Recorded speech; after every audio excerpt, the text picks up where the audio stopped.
Queríamos conversar un poquito con Paco Ignacio Taibo sobre su libro Sabemos cómo vamos a morir, una historia del gueto de Varsovia, del levantamiento y del gueto, ¿no? De la conformación, de las características, cómo estaba integrado, cuáles eran las dinámicas internas del gueto, cuáles fueron los movimientos resistentes, guerrilleros, armados, que se opusieron en una absolutamente desigual batalla frente a la maquinaria nazi. Un libro apasionante que nuestros amigos han recomendado enfáticamente, ¿no? ¿Sabes qué? Teníamos clientes que venían y compraban de a 10 ejemplares. Porque, ¿En serio? Sí, absolutamente. Sí, claramente. Uno de ellos eres tu editor de Coligüe, un gran promotor de Aurelio Narvaja. Sí, claro, Sí, el Pelín. El Pelín, gran promotor de esto. Bueno, lo primero que teníamos que preguntar es quién era Mordejai. Yo creo que lo apasionante de la historia del personaje es cómo se construye en la atmósfera polaco-europea de los años 30, inicios, ¿no? Muy vinculado a la filosofía de las gaviotas, de los scouts al nuevo estilo, recorredores del paisaje, con un contacto diferente con la naturaleza, esta especie de filosofía que está enraizada en los clubs juveniles judíos. Y él en lo particular pues es un adolescente típico, no está en ningún momento fuera de los marcos de esa época. Sionista, sí, sionista, en el sentido de la idea que hay en esos momentos en el Bund y en los sindicatos judíos polacos del regreso a la tierra prometida. Pero socialista, muy socialista. Y a mí me parecía divertido cuando empecé a trabajar esto, que me tomó muchos años, porque desde el punto de mi esquina mexicana de la realidad, las fuentes eran muy difícilmente accesibles, ¿no? Lo que me fascinaba eran estos adolescentes que días antes del estallido de la insurrección en el gueto se reunieron a cantar la Internacional. Cosa que cuando la historia de la insurrección del gueto se cuenta desde fuentes sionistas tradicionales, se ignora la componente socialista de los muchachos, de la Shomer Hatzair. Yo me encontré de casualidad el nombre, Mordejai Anilevitz, de casualidad. Tenía una novia en una organización juvenil escautista judía de la Shomer, y esta novia tenía virtudes, no demasiadas, y salí huyendo después de un rato de la relación, pero en el Shomer tenía una biblioteca gloriosa, colega. Y me hice uno de los grandes amigos de mi vida ahí. Y la biblioteca era buenísima, buenísima. Y entonces, mientras intentaba que la novia, yo sin ser judío, atraído por la novia y por la biblioteca, descubrí a Howard Fast, por ejemplo, en la biblioteca de la Shomer. Y descubrí autores que luego me siguieron a lo largo de toda la vida, como Alba Basie, ¿no? Autores del realismo social norteamericano, como Agnes Smedley, que estaban ahí. Ediciones, por cierto, argentinas del siglo XX. Claro, Howard Fast. Y Gloriosos yo dije, hermanos. este es el autor mi autor, me escribe directamente al oído. Yo era un joven rebelde, más guevarista que leninista, bajo la influencia de la Revolución Cubana, y de repente cae en mis manos uno de los muchos libros, un brevísimo retrato de Mordejai Anilevitz, donde está la frase, sabemos cómo vamos a morir, pero vamos a decir cuándo, cómo, ¿no? Sabemos que vamos a morir, pero vamos a decir cómo vamos a morir. Y me pareció conmovedor que un personaje de 20 años tuviera esta especie de extraña lucidez.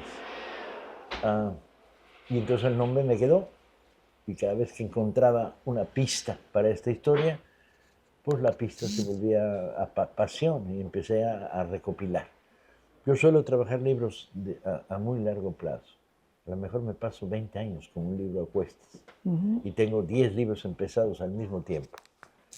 Y entonces empecé a perseguir a Mordejai, a historias de la insurrección del gueto, separándolas del levantamiento de Varsovia que sucede un año después y tratando de encontrar por qué los polacos ignoran el levantamiento del gueto y en las historias oficiales de Polonia solo se habla del levantamiento de Varsovia y se ignora el levantamiento del gueto.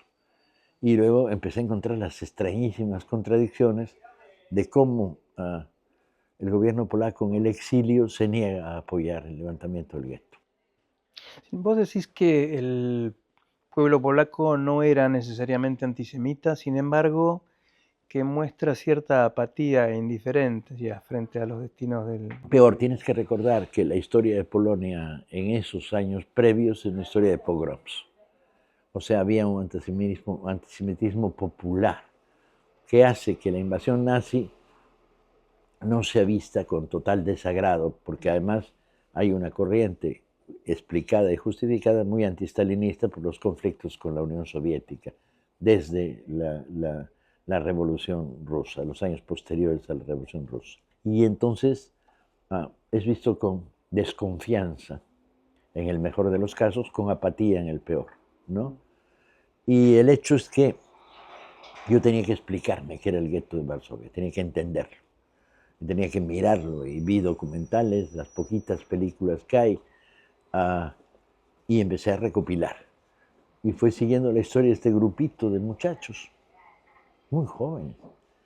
Y enseguida empiezan a aparecer cosas que para mí, desde mi óptica de hace 10 años, cuando empecé a trabajar en serio en este libro, eran notables. Por ejemplo, la participación de hombres y mujeres en el movimiento, en términos de igualdad. El debate sobre la vida, la sexualidad, la juventud, el futuro, el destino y la componente romántica de la generación de los luchadores, contra la opinión generalizada de gueto. O sea, de repente a los judíos los arrinconan, los encierran, le ponen rejas, los matan de hambre, les roban lo poco que lograron arrastrar. Hay guetos en toda Polonia, bajo el nazismo. Y los muchachos se encuentran que la voluntad de resistencia confronta enseguida con las estructuras que el nazismo creó para el gueto. El nazismo operó siempre de una manera maquiavélica, macabra, terrible, que es: yo nombro un director judío del gueto y que él se haga responsable. Yo le digo: entrégame 5.000 personas porque los vamos a trasladar. La policía judía. Exactamente. Y entonces la primera batalla de estos jovencitos, en principio un puñado, 30 o 40, cuando empiezan a organizarse en serio, es para confrontar y decir: hay que resistir. Y cuando descubren que los trenes que salen del gueto de Varsovia van a Treblinka para ser asesinados masivamente, y cuando este descubrimiento empieza a circular en el gueto, dicen: nos van a matar a todos. O sea, aquí no hay una represión de carácter económico, trabajos de esclavos en el oriente, no. Aquí es una organización de asesinato masivo de los judíos y deciden resistir. Y entonces esta es la epopeya de este grupo de muchachos, que empiezo a tener nombres, apellidos, a seguirlos, a contar sus pequeñas historias, a seguir la fascinación de esta voluntad de resistir a todo nada. Era todo nada, evidentemente. Había una clara conciencia de que no iban a poder salvar. Esta voluntad de resistir fue también dificultosa, ¿no?, para Anielewicz, porque un sector de los ocupantes del gueto sentían que si resistían, si se oponían, si generaban movimientos, después venía la represión mayor. Una represalia. Mayor. Y si todos los días en aquella época empezaban a hacer trenes con 3.000 personas directo a la muerte. Y los muchachos son conscientes de esto, mientras el resto de la población del gueto asume la perspectiva de a ver cuánto puedo durar más en medio de la hambruna, las enfermedades, etc. Y entonces empecé a encontrar las historias laterales que crean en la atmósfera. Las enfermeras, el orfanato judío, que es patético, la orquesta del Janusz gueto. Korczak. El personaje, a mí yo decía, yo quiero ser así cuando sea grande, quiero morir así. Un tipo que va tomando de las manos de sus niños a la muerte, ¿no? Cantando. O las orquestas, La editorial Reconstruir, que fue una editorial de los libertarios, los verdaderos libertarios argentinos, los anarcos, de origen anarquista. habían publicado un libro que se llamaba Si yo volviera a ser niño. Sobre... Sí, sobre Janos. Ahora, el nazismo, pese a todo su poder, al poder de las SS, de la Gestapo, necesitaban de cierta colaboración de un sector de los judíos. Vos acá en columnas unos cuantos personajes importantes, delatores, policías judíos, entregadores, Mafia, mafia, la claro. mafia dentro del gueto, o la administración, en manos de un hombre que sin duda era honesto, pero estaba atrapado. Y los muchachos dicen, no, aquí hay que resistir. Nos van a matar, vamos a elegir cómo. Y ya para esos momentos son un centenar de ellos y ya han empezado a trazar la lógica de la resistencia, que es un poco de armas, muy poco, porque no tienen colaborador de la resistencia polaca. La resistencia polaca, que está organizada en paralelo, no quiere meterse en la aventura del gueto. Está conservando las armas para una futura insurrección nacionalista polaca antinazi, que será la que se producirá un año después. Y se niegan a abastecerlos de armas. Y es desesperante, porque estos dicen, dennos armas, porque vamos a pelear. Y la historia se vuelve una historia conmovedora, túneles, refugios, poquísimo alimento que se rescata, la comunicación dentro-fuera, el poder salir durante 3 días para conseguir 20 botellas, para esas botellas volver las bombas Molotov, ¿no? Y luego, finalmente, la oferta. Las organizaciones resistentes judías en el exterior le dicen, salgan, vénganse a los bosques. Y es la famosa asamblea donde los muchachos votan quedarse y ir a la insurrección, como un gesto moral, como un gesto Y político Mordejai militar. ingresa al gueto por propia voluntad, Sí, va y clandestinamente. vuelve, 2 veces. Sale del gueto y vuelve al gueto para participar. Y es un poco nombrado en una estructura muy colectivista del grupo de muchachos de la resistencia armada como el jefe. Hay otra organización paralela que daría origen a organizaciones de un sionismo más radical y menos socialista.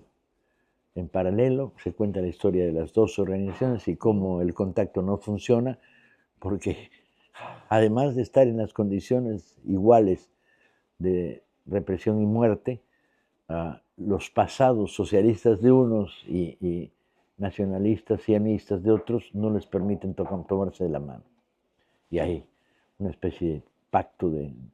Pero luego la primera batalla es contra los policías y la obtención de armas, hasta que ante la crisis evidente de que lo que se llamó la solución final se vaya apresurando, deciden levantarse en armas. Y la parte impresionante es que dura una docena de días, enfrentados a una división de las SS, a tanques, a cañones, aviación, este centenar de muchachos. SS ucraniana, SS letona. ucraniana, letona o SS alemanes. Y voy registrando el quién es quién de los asesinos. Y entonces cuenta la historia de la batalla, la derrota y la muerte final. Y luego, no sé, creo recordar cuando lo escribí que tiene un breve epílogo donde fui a ver la tumba de Mordejai Anileve, que es una falsa tumba. El gueto desapareció, lo borraron, lo tiraron. Al final la ofensa era tan grande para el nazismo que metieron tractores a aplanar la tierra y desaparecer el gueto. Y sí, la tumba de Mordejai había sido vandalizada el día antes de que yo fui. ¿Vos empezaste a escribir el libro aproximadamente en el 2015? Por ahí. Se publicó en el 20, ¿no? En el 2020. Supongamos que la última fase me tomó mucho tiempo. Además fue un problema personalmente interesante. Yo quería reivindicar a estos muchachos en momentos en que se iniciaba la ofensiva del Estado israelí contra Palestina. Y yo decía, espera. No tengo ni un milímetro de duda de que aquí hay un proceso que va a terminar en genocidio, tal como está sucediendo ahora en Gaza. Pero quiero reivindicar a estos jovencitos judíos, ¿sí? que en ultimado caso están bastante hermanados con el resistente palestino hoy en día. Y no quiero que se aproveche un libro como este para hacer campaña pro Estado de Israel. Pero bueno, fue natural. Todo el mundo sabe dónde están mis simpatías y las expreso públicamente y no necesité deslindarme de nada. Aunque algún lector desprevenido no supiese dónde están tus simpatías, digo, hay algunos paralelismos, ¿no? Algunas sinonimias que son, la verdad que impactantes, porque yo estaba releyendo el libro estos días y pensaba en la utilización del hambre como un arma de exterminio. Los nazis sometieron al gueto A la hambruna a una permanente y vas hambruna. estrangulando. Y llega un momento en que necesitas que hagan ciertas cosas de la manera más tranquila posible y ofrecen pan con mermelada a los que se suban a los trenes. Y 3 kilos de pan, 1 litro de mermelada, y con eso mucha gente fue. Tal era el hambre. No, y además, ¿a dónde? Cualquier cosa. Ahora Israel ni siquiera está ofreciendo pan y mermelada a los palestinos. No. Hay un genocidio en marcha, punto. Y estos son los que resistieron un genocidio. Y la conducta militante de Mordejai Anilevich y sus compañeros es una conducta que hoy el Estado de Israel critica. Vos decís, han olvidado que eran socialistas, porque esos eran jóvenes sionistas. Sí. Y hoy Netanyahu ha prácticamente destruido la imagen del sionismo. Sí. La imagen de La ha convertido en algo verdaderamente deleznable. La ha convertido en fuerza represiva, estatalista y neoimperial a racista. O sea, los hijos del Estado de Israel, nacidos a partir de la migración a lo largo de muchos años de comunidades judías perseguidas por pogroms en Rusia, en Polonia, etcétera, etcétera, y por el Holocausto, fueron a tratar de reconstruir en Israel un modelo. Pero hay una novela que me ha cautivado últimamente, que es la que cuenta cómo fue originalmente y cómo los primeros kibbutz en contacto con la población árabe tenían otro proyecto diferente. Y había una mística socialista, incluso diría de comunistas primitivos, ¿no? En la primera estructura de los kibbutz. Sí, lógico. Que va progresivamente volviéndose un estado totalitario excluyente de los que no son judíos. Aterrador. Y yo quería reivindicar a estos muchachos. Reivindicarlos y reencontrarme con ellos. De alguna manera uno escribe sentimentalmente los libros que sentimentalmente se ve obligado a escribir. Y lo mismo escribo sobre Pancho Villa que sobre los muchachos del gueto. Bueno, hiciste la gran biografía del Che y has escrito sobre esa... Yo tomaría un cafecito. ¿Vos querés café? Ah, ¿no hay? ¿Querés café? Mariana, dale café. Dame café, que deje de llorar este viejo. Espero que esté caliente, ¿no? Sí, está caliente.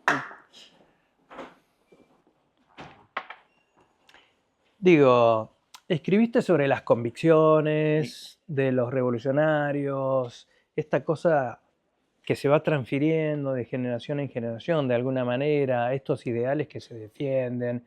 con distintas formas, de acuerdo a las épocas, pero ¿cómo puede pasar que los descendientes de los judíos que fueron perseguidos, masacrados, enterrados a granel, desarrollen prácticas que son más parecidas a las prácticas nazis y que no tienen nada que ver con esa gente? ¿Qué transformación operó?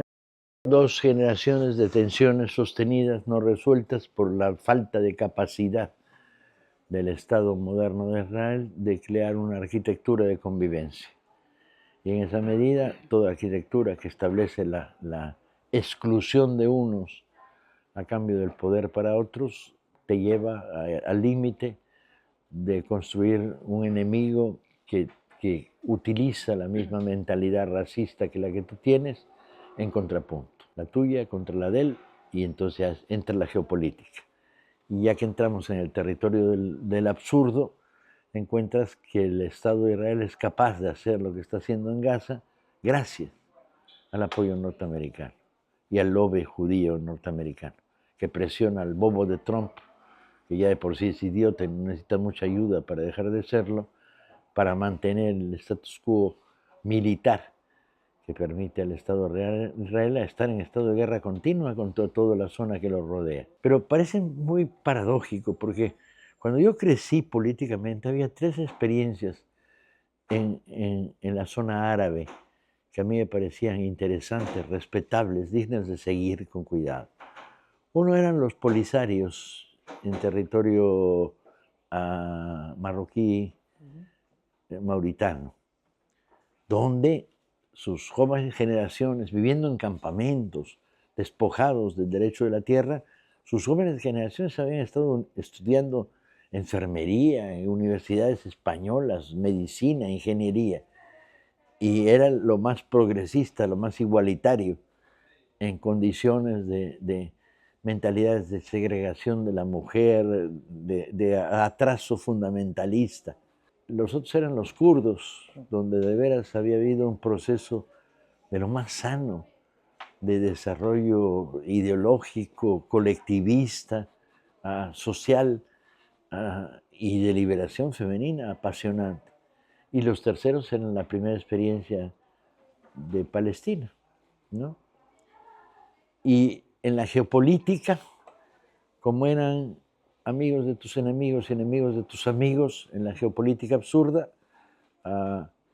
el imperio o los imperios o los servidores del imperio deciden apoyar a los marroquíes contra los polisarios, a los sirios contra los kurdos y a Israel contra al-Fatah y la Palestina.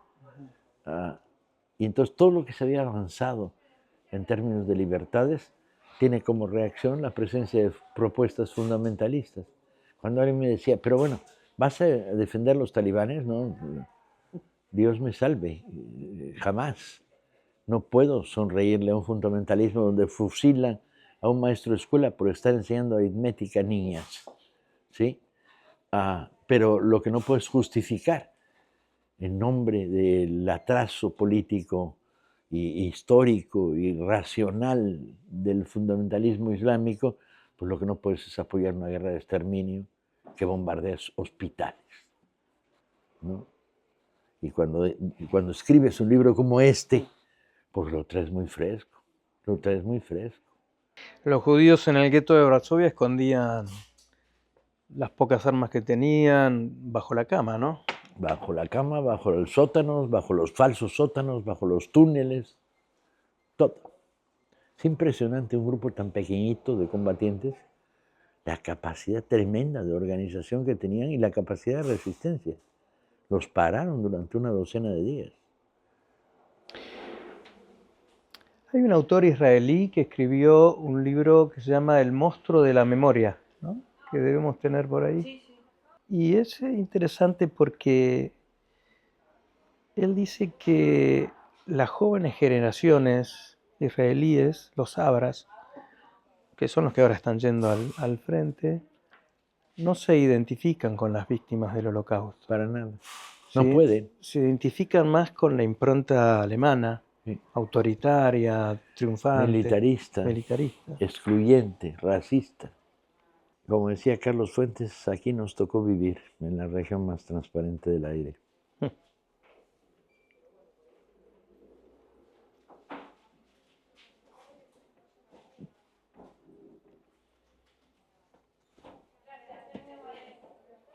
Aquí estamos. Yo lo quiero mucho este libro, porque me marcó profundamente escribirlo y poder dormir cuando terminé de escribirlo. Los fantasmas te persiguen con una tenacidad cabrón. Y cuando lo logré escribir dije, cumplí mi trabajo. Mi estimado Mordejai, Anita, Ludwig, todo este grupo de muchachos, los conté. Me gané derecho, yo que sé a qué me gané derecho, a estar viviendo con mi conciencia y no con una conciencia prestada. Bueno, muchas gracias. Al Paco. revés, un placer.